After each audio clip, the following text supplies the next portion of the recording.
اور ہمیں پکارتے تھے امید اور خوف سے، اور ہمارے حضور گر گڑاتے ہیں۔ پتہ چلا کہ گر گڑانا توجہ کے ساتھ، خوف بھی ہو امید بھی ہو، پھر یہ کام بن جاتے ہیں۔ حضرت یونس پر کیسی آزمائش ہے؟ کوئی سوچ سکتا ہے کہ مچھلی کے پیٹ میں بے شک ہمیں تھوڑی سی پرابلم آئے ہم بے قرار، بے چین، شکوے شکایت؟ ارے نبی ہیں، کائنات میں انبیاء سے بڑھ کر کسی کا مرتبہ نہیں ہے۔ کوئی غوث، کوئی ابدال، کوئی کتب کسی صحابی کے مرتبے تک نہیں پہنچ سکتا، یہ مرتبہ صحابہ کا، مگر کوئی صحابی کسی نبی کے مرتبے تک نہیں پہنچ سکتا، یہ انبیاء کا مرتبہ۔ یہ ترتیب یاد رکھا کرو۔ اعلیٰ حضرت نے تو ایک شعر میں پوری ترتیب بتا دی نا۔ خلق کون ہے؟ ہم لوگ ہیں، عام لوگ۔ خلق سے اولیاء، اولیاء سے رسول، اور رسولوں سے اعلیٰ ہمارا نبی۔ ہمارے آقا تو سب سے اعلیٰ ہے نا، مگر انبیاء کی بات کمال ہے۔ اور انبیاء میں کون ہے؟ حضرت یونس علیہ السلام۔ مچھلی کے پیٹ میں کیسی تکلیف، زندہ رہوں گا کہ نہیں، باہر نکلوں گا کہ نہیں، اندھیری غار، نظر بھی کچھ نہیں آ رہا، مگر وہاں بھی اللہ کو پکارا انہوں نے۔ اللہ قرآن میں فرماتا ہے فَاسْتَجَبْنَا لَهُ وَنَجَّيْنَاهُ مِنَ الْغَمِّ وَكَذَلِكَ نُنْجِي الْمُؤْمِنِينَ۔ اللہ قرآن میں فرماتا ہے اور تو ہم نے اس کی پکار سن لی اور اسے غم سے نجات بخشی، اور ایسی ہی نجات دیں گے مسلمانوں کو۔ بلکہ بڑی پیاری دعا یاد کر لو آج۔ حضرت یونس علیہ السلام نے جو مچھلی کے پیٹ میں تھے نا، جو دعا مانگی تھی نا، علماء کہتے ہیں وہ دعا پتہ ہے کون سی تھی؟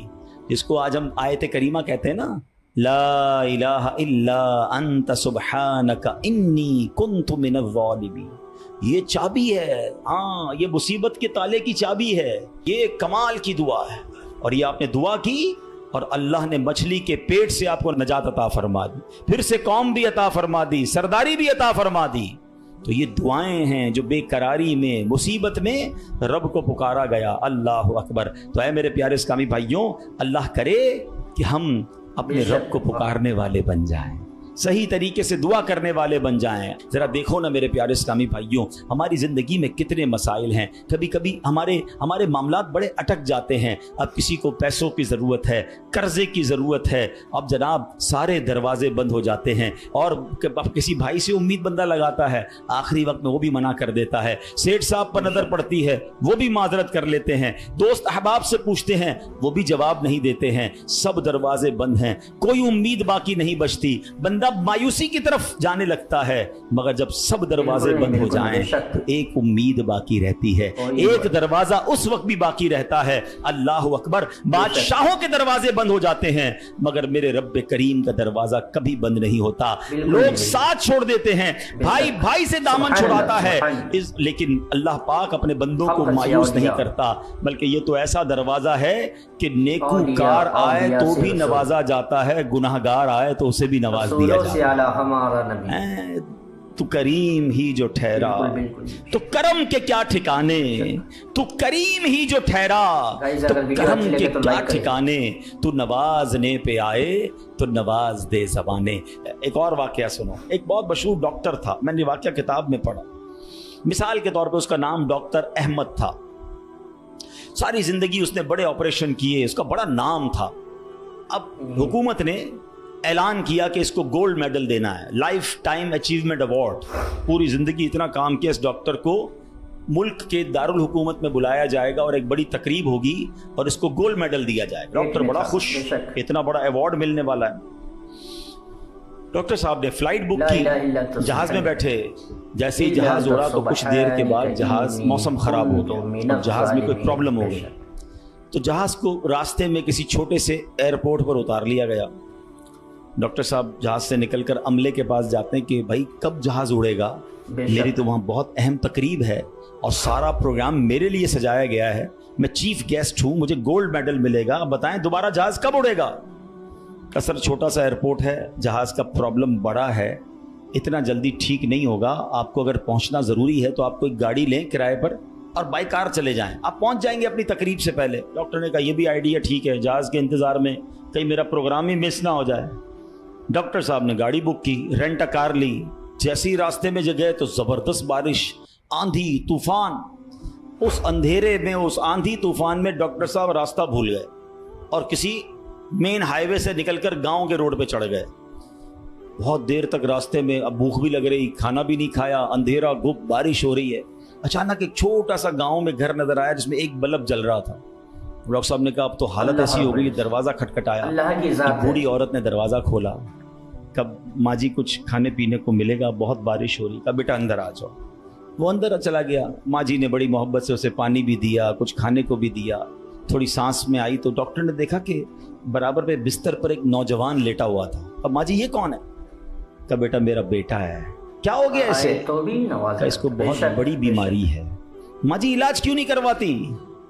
ماں جی کہتی میں نے گاؤں کے ڈاکٹر کو دکھایا ہے.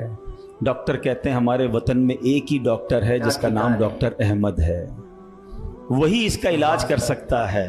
مگر بیٹا میں غریب ماں ہوں، میں اپنے بیٹے کو کہاں سے ڈاکٹر احمد کے پاس لے جاؤں؟ نہ پیسے ہیں نہ کرایہ ہے. بس روز اللہ سے دعا کرتی ہوں، اے اللہ تو کارساز ہے، میرے بیٹے کو شفا دے دے یا ڈاکٹر احمد کے پاس پہنچا دے. ڈاکٹر احمد رونے لگا. کہتا ہے ماں جی میں ہی ڈاکٹر احمد ہوں اور اللہ نے مجھے تیرے گھر پہ بھیج دیا. جہاز کا خراب ہونا، چھوٹے ایئرپورٹ پر اترنا، رینٹ کار لینا، راستہ بھول جانا، کسی اور گھر پہ نہ رکنا، اسی جھونپڑی کے کنارے پر رکنا اور اس گھر میں جانا اور اس مریض کا علاج کرنا. اب بھی نہیں مانو گے؟ ان اللہ علی کل شیء قدیر. میرا رب جو چاہے وہ کرنے پر قادر. بس ہمارا بھروسہ ہل جاتا ہے. ہم سمجھتے ہیں دنیا والے ساتھ دیں گے، ہم سمجھتے ہیں دنیا والے مسئلہ، ارے دنیا والے تو دکھ ہی دکھ دیتے ہیں. اپنا پرابلم بتاؤ تو ہنستے ہیں. ہم سے کہتے فکر نہ کرو، دوسروں کو بتاتے ہیں دیکھو اس کا یہ مسئلہ ہے، یہ فلاں کام کے لیے آیا تھا، اتنی بڑی بڑی باتیں کرتا ہے، اس کا یہ مسئلہ ہے. ہمارے مسئلے کو انجوائے کرتی ہے دنیا. کون ساتھ دیتا ہے آج؟ مگر جو ہمارے عیبوں پر پردہ ڈالنے والا، جو ہمیں بچپن سے لے کر آج تک نوازنے والا، جو ہمارے گناہ ہونے کے باوجود ہمیں عطا کرنے والا ہے، وہ ہمارا رب کریم ہے. ارے جو ہماری ماں سے زیادہ ہمیں چاہنے والا ہے، ہم اسے کیوں نہیں پکارتے؟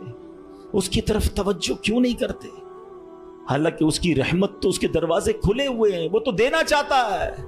مگر کاش جو توجہ ریکوائرڈ ہے، جو دل سے دعا مانگنا ہے، وہ اللہ مجھے اور آپ کو نصیب فرما دے. اور پھر اللہ کو پکارے نا. میں نے کہا نا گناہ گاروں کا بھی وہ رب ہے، وہ نیکوں کا رب تو ہے. گناہ گاروں کو کیسے نوازتا ہے؟ ایک اور واقعہ سنو. عیون الحکایات، یہ بڑی پیاری کتاب ہے مکتبۃ المدینہ سے، اگر آپ اسے لیں گے تو اس میں بڑی زبردست واقعات موجود ہیں. ماجرا یہ ہے کہ حضرت بکر بن عبداللہ فرماتے ہیں کہ پچھلی قوموں میں ایک بہت سرکش، غیر مسلم اور ظالم بادشاہ تھا. وہ اللہ پاک کی نافرمانی میں حد سے بڑا ہوا تھا. ایک مرتبہ ایک جنگ میں بادشاہ کو گرفتار کر لیا گیا. اب اتنا ظالم تھا کہ جنہوں نے گرفتار کیا تھا انہوں نے کہا اب اس ظالم بادشاہ کو تو تڑپا کے مارنا ہے. تو طے یہ پایا کہ اس کو ایسا کرو کہ تانبے کی ایک دیگ میں ڈالتے ہیں اور اس کو اونچی جگہ پر لٹکاتے ہیں اور نیچے آگ جلاتے ہیں تاکہ یہ جل بھون کر مر جائے. ایسے ہی کیا گیا. تانبے کی دیگ بنائی گئی، نیچے آگ لگا دی گئی. اب آہستہ آہستہ جو ہے وہ دیگ گرم ہوئی. بادشاہ کی حالت خراب، دیگ گرم ہو جائے تو جسم جھلسنے لگا. اس نے پہلے تو جھوٹے خداؤں کو پکارا، مگر جس ساری زندگی جن کے آگے پیشانی رگڑی تھی انہوں نے کیا جواب دینا تھا؟ کسی نے کوئی جواب نہیں دیا، کوئی مدد نہیں آئی. اللہ اکبر. اب جب سب امیدیں ٹوٹ گئی نا، سب اس کو پتہ چل گیا کہ اب میرا آخری وقت آ گیا، اب میں گیا، اب میں مارا جاؤں گا. تو اب یہ بادشاہ جو تھا مسلمان نہیں تھا، اس نے مسلمانوں کے رب یعنی خداوند قدوس کو پکارنا شروع کر دیا. وہ کہتا ہے یا اللہ، یا رحمان، یا رحیم مدد فرما دے، اور بلند آواز سے لا الہ الا اللہ پڑھنا شروع کر دیا. اب بادشاہ نے اس مشکل گھڑی میں اللہ سے توبہ بھی کی کہ اللہ مجھے معاف کر دے اور بس مجھے بچا لے، اب میں تیری عبادت کروں گا، اب تک جو کیا مجھے معاف کر دے. بلند آواز سے لا الہ الا اللہ. اس دیگ میں بیٹھا ہوا ہے، نیچے آگ لگی ہوئی ہے. دیکھو کریم نے اس کی پکار کیسے سنی کہ بارش برسنا شروع ہو گئی. جیسے بارش برسی تو وہ آگ بجھ گئی، تو وہ گرمی تو آلموسٹ ختم ہو گئی. لیکن پھر اتنی تیز ہوا چلی کہ وہ دیگ رسیاں توڑا کر دیگ ہی اڑنے لگی. اچھا وہ بادشاہ لا الہ الا اللہ، لا الہ الا اللہ کی آوازیں بلند کر رہا ہے اور دیگ اڑ رہی ہے. اب دیگ اڑتے اڑتے اڑتے غیر مسلم قوم کا جو قبیلہ تھا وہاں جا کے گر گئی. اب جب وہاں گئی تو لوگ حیران کہ یہ کیسی دیگ ہے جو اڑتے ہوئے آ رہی ہے اور اس میں ایک بندہ بیٹھا ہوا ہے وہ لا الہ الا اللہ لا الہ الا اللہ پڑھ رہا ہے. تو جب وہ غیر مسلم قریب آئے تو اس بادشاہ نے باہر نکل کر اپنا واقعہ سنایا کہ سنو، میں غیر مسلم تھا، اپنے اللہ کے سوا جھوٹے خداؤں کی پوجا کرتا تھا، میں نے کلمہ پڑھا، اللہ نے اس مصیبت سے نکال دیا اور مجھے یہاں پہنچا دیا، پورا گاؤں کلمہ پڑھ کر مسلمان ہو گیا۔ اللہ کی جو نا قدرت کے نظارے ہیں، اللہ ایسے نکالتا ہے بندے کو کہ سمجھ بھی نہیں آتی۔ بات وہی ہے کہ دل سے اسے پکارنا ہے، مگر دل سے گر گڑا کر، توجہ کے ساتھ، فوکس کے ساتھ، پھر دیکھو آپ کی مشکلیں کیسے ٹل جاتی ہیں۔ تو اللہ کرے کہ ہم پیارے آقا علیہ الصلوۃ والسلام کی سنت پر عمل کرنے والے بن جائیں۔ ایک بار خود نبی پاک کے ساتھ بڑا حیران کن واقعہ پیش آیا۔ یہ 3 ہجری غزوہ غطفان کا موقع تھا۔ پیارے آقا علیہ الصلوۃ والسلام صحابہ کرام کو لے کر سفر پر روانہ ہوئے۔ ایک مقام پر پڑاؤ کیا تو صحابہ کرام کچھ فاصلے پر ٹھہرے اور نبی پاک علیہ الصلوۃ والسلام اکیلے ایک درخت کے نیچے تشریف فرما ہو گئے۔ غیر مسلم جو ہر وقت نبی پاک کو معاذ اللہ نقصان پہنچانے کی ٹرائی کرتے رہتے تھے، پلان کرتے رہتے تھے، ان میں سے غیر مسلم اچانک کہیں سے آیا، ہاتھ میں ننگی تلوار، اور نبی پاک اکیلے، کوئی اس وقت صحابہ بھی قریب نہیں تھے، تو پیارے آقا علیہ الصلوۃ والسلام کے بالکل سامنے آ گیا اور بڑے تکبر کے ساتھ، بڑے جس کو کر و فر کے ساتھ کہتا ہے، اے محمد صلی اللہ تعالی علیہ وسلم، اب بتائیے آپ کو مجھ سے کون بچائے گا؟ آپ کے ساتھ تو کوئی بھی نہیں ہے، آپ اکیلے ہیں، میرے ہاتھ میں تلوار ہے۔ اللہ اکبر۔ نبی پاک کی توجہ اللہ کی طرف کیسی تھی؟ آپ نے صرف ایک جملہ کا، ایک لفظ کہا، فرمایا اللہ۔ کیا نام ہے، دل کو کیسا سکون نصیب ہوتا ہے۔ میں اسے پکار رہا ہوں جو میرا خالق ہے، جو میرا مالک ہے، جو میرا پروردگار۔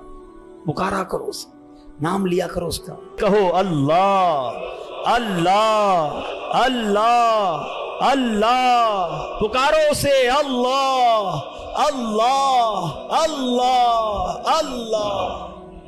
ہائے ہائے ہائے، نبی پاک کی زبان سے لفظ اللہ نکلا تو غیر مسلم تو کانپنے لگ گیا، تلوار اس کے ہاتھ سے چھوٹ گئی۔